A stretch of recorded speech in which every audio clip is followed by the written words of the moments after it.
ওই আজকে একটা ঘটনা পড়ছি, হাকিম আক্তার সাহেব রহমতুল্লাহ আলাইহি লেখছেন তার কিতাবে। এক হুজুর বলে এক এলাকায় এসে ওয়াজ করত রোজার আগে আগে।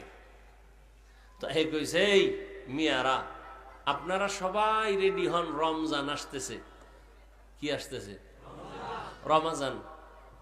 সবাই রোজা রাখবেন। তো এলাকার মানুষ এতটাই যে মূর্খ, জাহেল, এরা বুঝে না রোজা জিনিসটা কি। তো একদিন হুজুরের জিগে, হুজুর রমাজান কি? কয় সারাদিন না খায় থাকতে হবে। এরকম গজব্য একটা জিনিস আইব সামনে, সারাদিন না খেয়ে থাকা লাগবে। হ্যাঁ, বরকত আছে অনেক। বরকত পরে পারবো কিনা সারাদিন না খায় থাক? হুজুর বুঝাইতেছেন অনেক সওয়াবের কাজ। তো কিছুদিন বয়ান টান করে আরো 2 দিন থাইকা রোজার আগে আগে বাড়ি যাইতেছেন। তো এলাকাবাসী কয়, হুজুর রমজানটা যে আইব, এটা কেমনে আইব? কয়টা পশ্চিম দিক থেকে আসবে। কোন দিক থেকে? তার মানে কি চাঁদ উঠবে পশ্চিম দিক থেকে। কত কবে আইবে রমজানটা? কই যে শাবান চলে 29 বা 30 তারিখ। তাই কহ, ঠিক আছে। হুজুরে গেছি গা, হুজুরের থেকে যাই না রাখছে পশ্চিম দিক থেকে রমজান আইব।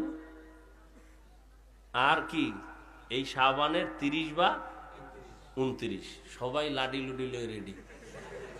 রমজানের এই এলাকায় ঢুকতে দেব না, কঠিন এক যুদ্ধ হবে।